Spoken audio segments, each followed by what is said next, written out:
What does it mean to live your core values as a business owner? I'm Devin Herz, and today we are going to discuss just that with the co-founder of College Hunks Hauling Junk, the largest and fastest growing hauling and moving company in the US. Welcome to this week's DMC Marketing Nugget.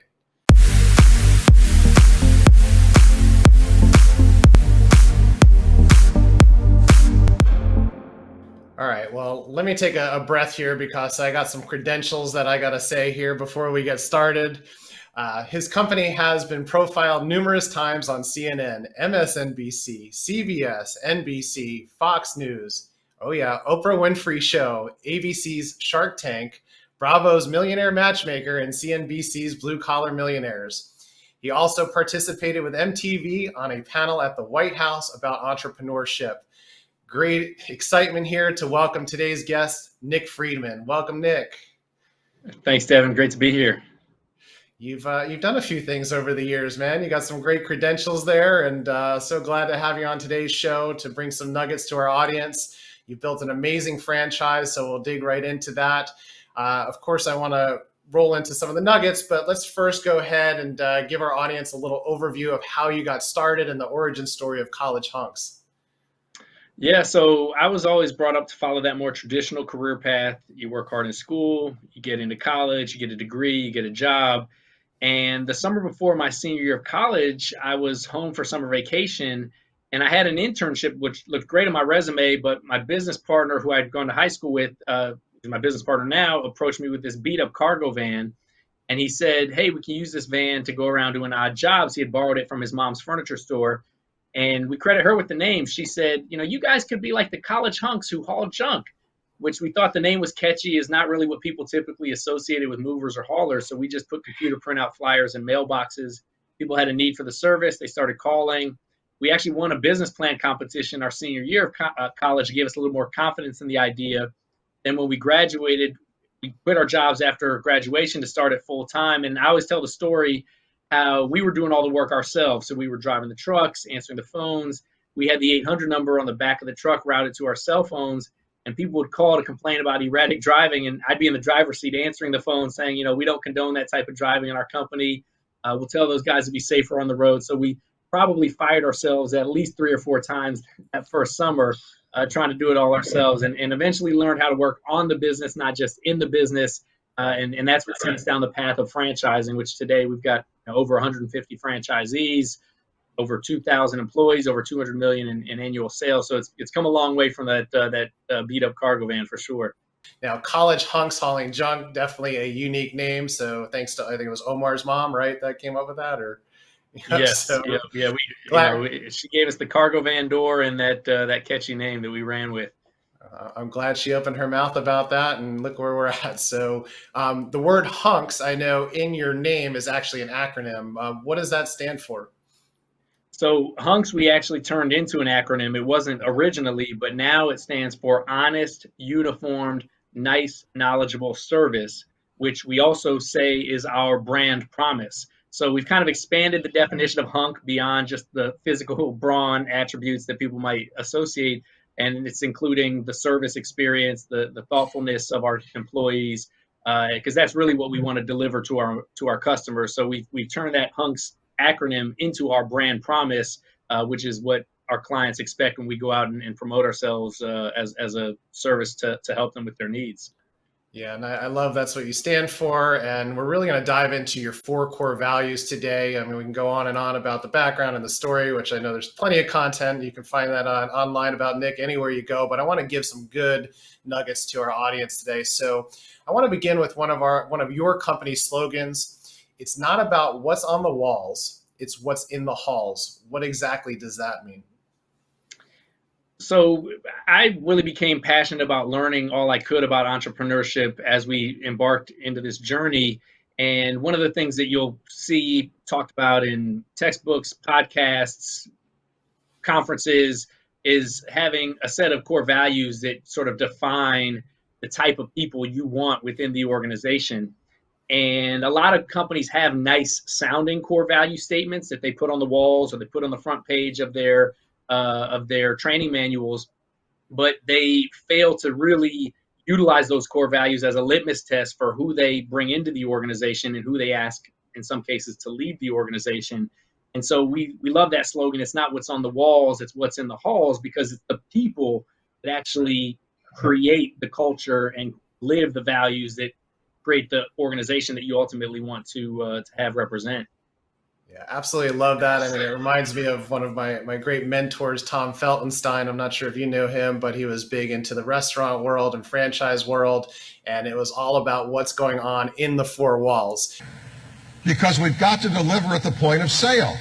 It's all what happens inside the four walls. Everyone's so concerned about the outbound marketing, but he said it's more important to focus on what's going on internally in the internal marketing with your business than actually worrying about what goes on the outside. So I think that just echoes that statement, and making sure that your team understands your goals, your values.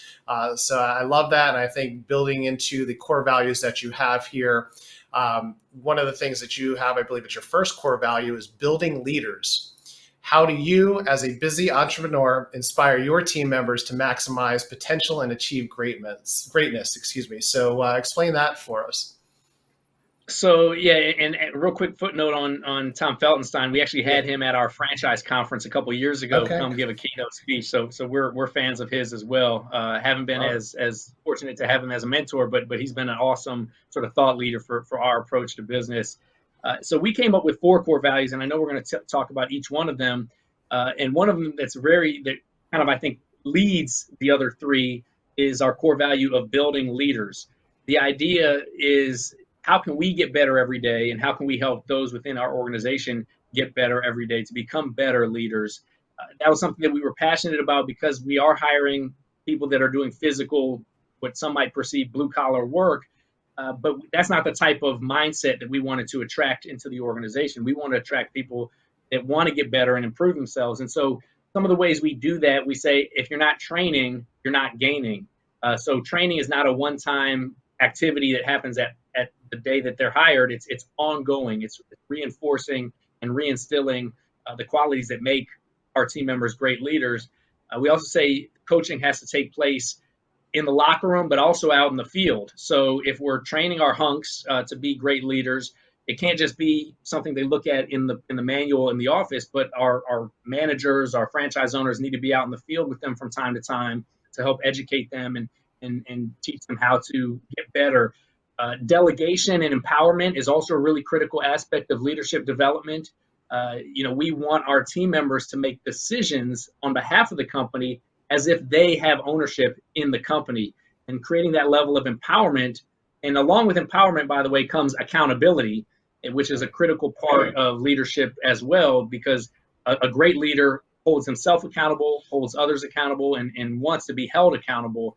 And so those elements is how we live this core value of building leaders, through training, through coaching, through empowering and delegating, and then through holding ourselves and our team members accountable. I heard a quote that on a good team, the coach holds the players accountable, but on a world-class championship team, the players hold themselves and each other accountable. And that's the type of leadership development that we focus on, not just with our franchise owners or managers, but all the way down to the front lines, the folks answering our phones in our call center, the hunks out in the field, doing the physical labor, doing the moving, because we feel like if we can achieve that, where everybody is committed to getting better, then it's just going to lift, all tides lift all boats, or rising tides lift all boats. Is going to continue to lift the organization further as well. Yeah, that's so true. And making sure the team's excited to come to work and know that they can actually grow with your company, right? I mean, there's so many people out there that just, they're already at their plateau. They're not going to go any further. So being to keep that ceiling open for everyone and continue to educate them and train and take on new things, it keeps people excited. It keeps your team engaged. Scaling a business. Go ahead. Yeah. Sorry, I was going to say one thing that I think is critical to note on that, and we talk about this in our company as well, is that building leaders, we like the path of opportunity for professional advancement, but it's not a guarantee, because the way we talk about it is, if you're going to move from the minor leagues of baseball to the major leagues of baseball, you can't be a mediocre minor league player. You have to be the best minor league player, and there's got to be an opening in the major leagues to move up. So the goal is to be the absolute best and become the best that you can be at each level that you're at. And if you do that, then the opportunities open up. And we've got great examples of women and men who started on the trucks or on the phones, who now own franchises or who now lead larger teams within the organization. But it wasn't the mediocre one that moved up just because they were here for a year. It was the one that was committed to getting better and becoming the best that they could be. Oh yeah, keeps them motivated. And I love the baseball analogy there, of course. So that fits right into how we try to keep things in our company as well. So I what I love about these nuggets is not only learning about different things and putting content out, but just taking things in from the guests that we have on. So a lot of this that you're telling us goes right back to the drawing board internally, and we're going to continue on these different foundations that you have. Scaling a business is definitely something that's tough for people, and just that balance of getting bigger and hiring more people. So what does it mean to you to hire for attitude and train for skill?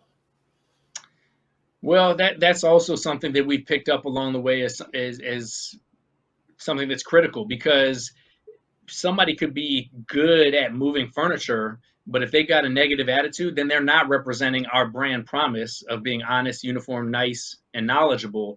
And it's a lot easier to train somebody how to pick up a piece of furniture and load it into the truck properly than it is to teach somebody to be honest if they're not, or wear the uniform properly if they don't like doing it, or be nice and friendly if they've got a negative disposition. And so it's a lot easier to train somebody for skill if they've got the right attitude that fits with your core values, that fits with your brand promise, than it is the other way around. Now, of course, they've got to have some level of competency to be able to learn the skill and execute on it. But typically, it's a lot easier to do the first than the latter. Absolutely. And let's go ahead and jump into the second of your core values, which is listen, fulfill, and delight. So go ahead and unpack that for our audience there. Little pun intended, but yeah, go ahead and unpack that nugget. Yeah. So listen, fulfill, delight. We are a service business.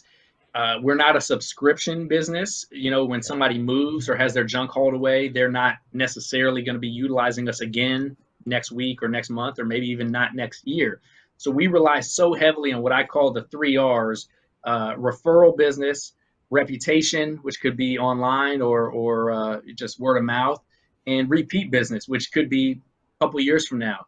And the only way we can do that is if we exceed a client's expectations. If somebody is unhappy, they're going to tell a lot of people. If somebody's just satisfied, meaning it was okay, they're not going to tell anybody. I mean, when was the last time you went and told somebody how amazing your Subway sandwich was, or the experience at Subway was? It's just, you weren't unsatisfied, but you weren't thrilled with the experience. So we're trying to do what we call a +1, where we fulfill and delight people with their interaction and experience with us. But the only way we can do that is if we know what their expectations are. The only way we can exceed expectations is if we know, and we can't know their expectations unless we ask them, because everybody's expectations might be a little bit different. One client might be really concerned about getting the job done quickly. Another client might be really concerned about no damages. Another client might be really concerned about price. And so that's why listen is the first piece of that core value. We've got to ask questions, open-ended questions, to find out what are the client's concerns, what are they most focused in, what's most important to them. And if we listen, then we can fulfill and delight them with the experience that we deliver. So we train that to our call center agents, our Hunks, our team members who work with our franchise owners. Exact same thing. We've got to be listening to our franchise owners for the feedback so that we can fulfill and delight them as well. So this is kind of our service philosophy, and that it's worked. I mean, it's created a significant amount of brand equity and brand loyalty online. Referral and repeat business is at an all-time high for us. And so that doesn't just happen by accident. It happens by intention and having that focus on, and we've even had to train, this gets back to building leaders, training our Hunks on how to listen and how to deliver an above and beyond experience by understanding clients' expectations and looking for opportunities to go above and beyond for our clients. And we had a really cool story a couple of years ago where we were doing a move at an assisted living facility, and one of the Hunks was stuck in the elevator with an elderly woman, and the elevator got stuck. And Okay. the elderly woman was having a little bit of a panic attack because she didn't want to stand for an extended period of time. So the hunk actually got on his hands and knees and let her sit on his back while the elevator was being fixed about 30, 40 minutes. And there's nothing that we could put in the operations manual. What do you do if you're stuck in an elevator with an elderly resident of an assisted living facility? It's just, but the fact that we were hiring for attitude and had individuals that believed in and embraced the core value of listen, fulfill, delight, he knew what to do immediately, instinctually, without us having to, lay that out for him. And so that was just a really cool example of that core value just coming to life. And we actually snapped a photo of it when the elevator was open because it was just a really, really interesting scene. And it went viral. And so it ended up creating a lot of, good energy, good vibes for people who saw that as well. Yeah, I was going to say that would make for a great meme on social, and it sounds like you already did that. But yeah, you're creating your team and your clients, right? They're actually probably your best salespeople because they're giving great service, and then those clients become the evangelists that are talking about the great things that you've got going on. So that's a phenomenal story. And I'll mention that listen, fulfill, delight isn't just for our clients either. I mean, we try to live this with our employees as well, listening and fulfilling and delighting them with their experience in the organization. Because if our team members are not happy or delighted, then it's going to be very difficult for them to provide that type of experience for the client at the end of the day.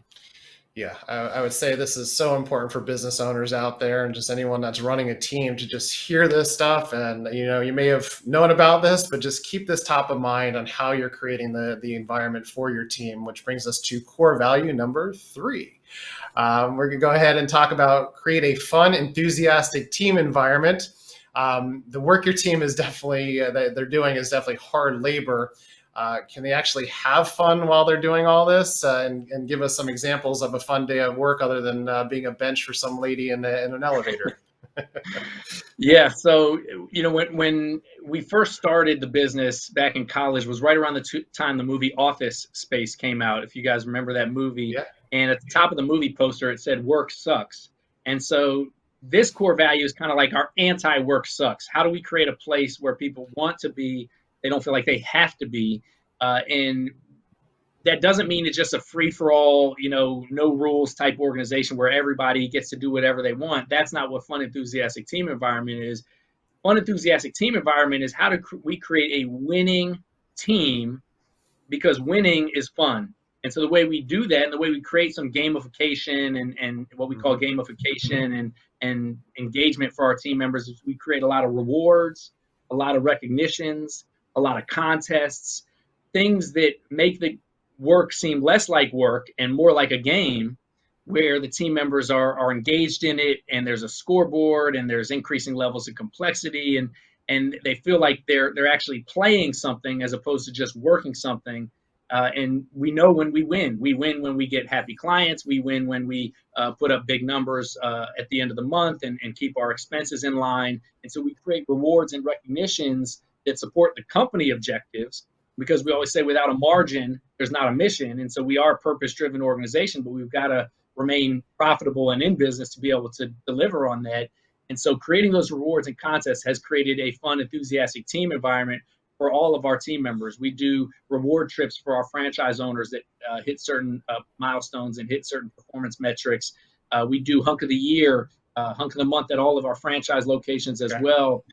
And there's a reason that people are addicted to video games, and there's no monetary benefit for playing a video game. You're just having increasing levels of complexity, whether it's Candy Crush or World of Warcraft. So to the extent as a business owner that we can create gamification within our organization, it'll create that fun, enthusiastic team environment. So it's not just about the ping pong table in the break room or, the free coffee Fridays or whatever, you might do. Those are part of it. But it's more about creating the rewards and recognitions and contests that creates it almost like a sports team. And I know you say you like the baseball analogy. We use a lot of sports analogies in our company as well, and trying to create that sort of championship sports team type mentality, whether it's, you think about the college football teams that get the stickers on their helmets to recognize them for something well done. We try to take that same approach at the franchisee level as well. It's funny that you mention awards, because I'm standing here and looking at a piece that may bring some flashbacks. This is something that we printed up, of course, doing a lot of direct mail in our day and having the fortunate events to be able to work with College Hunks and Nick about 12 years ago, doing a lot of their direct mail. I think this was even something that you were given to clients that use you. Do you remember this one? Yes, I do. I think we still have a version of that to this day that we send out at the end of Nice. the job that sort of congratulates the client for receiving their diploma from stress-free university, and giving the hunks an opportunity to get shouted out by the client now on the online review sites, gives them an opportunity, the team members, to get rewarded and recognized as well. Yeah, I love that, and continue to stay in front of those audience members that were clients and make them feel good, which again increases referrals. It increases those good reviews. Those are everything that people want these days, and that's a way to do it. It's not, once a job's done, you can't forget about them. You got to do those things to stay engaged with them through the years, and that's going to help you out in the business world as well. And now going into sports again and analogies, number 4 is always branding. So that's a core value. So I just, from my research here and seeing some things on the news, that I believe you became the first ever sponsor of an entire college basketball team. Is that correct? Yes. So even back to the introduction you gave at the beginning of our talk, I mean, we've always been passionate about getting the brand out in the spotlight and not being shy about that. And I don't think any business owner should be shy about promoting their brand, because you got to get the word out if you have something that helps people. And so more recently, there was 2 things that got us in the news. One, we were the very first company to sponsor a college athlete during the name, image, and likeness rule change. My business partner, he's a University of Miami alumni, drove down to Miami and signed the quarterback of the University of Miami at 12:01 in the morning, a minute after the law went into effect. That got big national news. And so that very same week, we signed the UCF women's basketball team to an NIL deal, as well as a sponsorship brand ambassador promotion deal. So they became the very first women's team to have an endorsement deal with a brand. And that also got national news and recognition by shining the spotlight in that area also. So we are very passionate about the always branding core value. I think every business owner should be. As you can see, wearing the polo shirt that with the brand on is just one simple way to do it. But anybody who lives in the Tampa area is probably, or any of the markets that we're in 150 markets now, has seen our big orange and green trucks. So, we brand those. We have something we call parketing, which is parking in a visible location when the truck isn't being used. So it can be almost like a billboard. And the other thing that we try to teach our hunks out in the field is you are the brand as well. Branding isn't just putting out signs or flyers. And so that's really a critical piece, I think for all of our hunks to recognize is they're walking, talking billboards. And each of the folks listening to this, your employees are walking, talking billboards for the brand. And so I always say, imagine that Oprah or 60 Minutes is following you with a camera every single day that you're out doing something on behalf of the company. And at the end of the day, we're on stage, and whether Oprah's following or not, the community's watching. People have their cell phones, so if you do something stupid, it's going on social media. If you do something great, it might also go on social media. But either way, it's a brand impression when people see these big orange and green trucks driving around. So that's something that we're very passionate about, as far as making sure that the brand is portrayed in a positive way, and or given the opportunity to get some mainstream exposure, like the news stories or the Shark Tank television show or some of the other things we've done over the years. Yeah, that's right. You were on the pilot of Shark Tank, isn't that? Yeah, we were. It was the very first episode of the very first season, and it still reruns to this day on CNBC's reruns. So it's kind of like the gift that keeps on giving. Yeah, that's not too shabby way to get the branding out there, right? I mean, that show's just taken off, and I think even one of your hunks went so far that he loved your brand. Is it true that they actually got a tattoo of College Hunks logo on his arm? Is that right? Did I read that somewhere? We've had a couple examples where hunks have gotten tattoos on their body of the College Hunks branded logo. Not something we ever endorsed or announced or advised. I don't know if maybe he thought it was job security. I don't know. But in reality, I think when somebody gets a brand tattoo, it means that they really identify with what the brand stands for. I mean, there's people that'll wear Harley Davidson t-shirts or get a Harley Davidson tattoo that don't even drive the motorcycle, because in that brand example, they identify with what maybe the freedom or the renegade or the open road, which is what Harley Davidson represents. And so, I think it was a matter of time before our vision of becoming an iconic brand started to manifest. And it honestly started with these 4 core values that we've been reviewing, and not something that we just put on a sheet of paper or put on the wall in our lobby, but something that we truly talk about every single day in our daily huddles, in our employee reviews and our rewards and recognitions.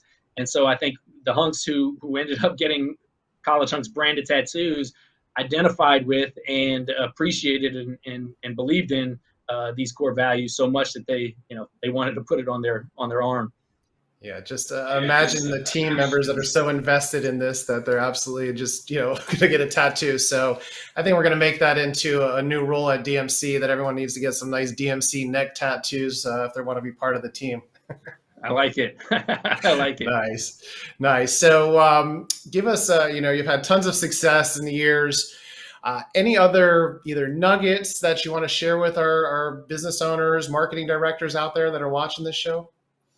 Yes. So 2 things I wanted to mention. Number one, obviously each core value that an organization has is going to be personal to that organization, is going to be personal to that founder. So the 4 that we reviewed here may not be exactly what your listeners have as their core values, but there might be elements of it that fit with what their core values are, and they might be able to pull in and adopt and or embrace. And so, these were our 4 core values that we developed early on in the business that were going to be sort of our guardrails, our moral compass of how we operate and conduct ourselves.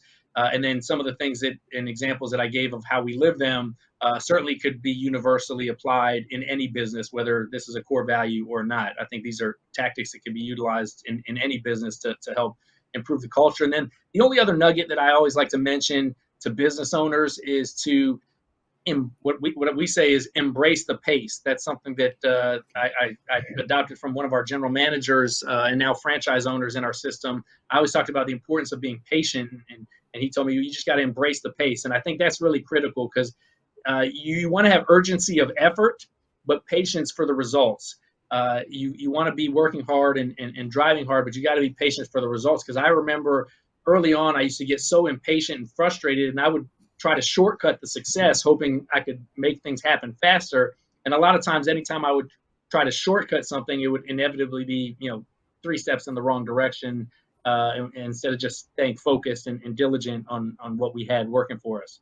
Yeah, phenomenal advice there. I know as entrepreneurs, you're always like, what's next? We got to do more. We got to get it going. But the patience thing is that the business is still going to be there. Pace yourself, set your plans up so you have a roadmap to follow. I just love all the nuggets that you're able to share with our team. So what's next on your radar? What's your big focus coming up?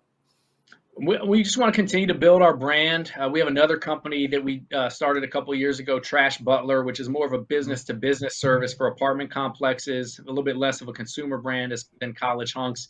So I'm just kind of staying focused on those 2 businesses, not trying to get too spread out. I think there's a tendency as entrepreneurs also, like you said, to try to do too many different things, and losing that focus ends up watering down the results.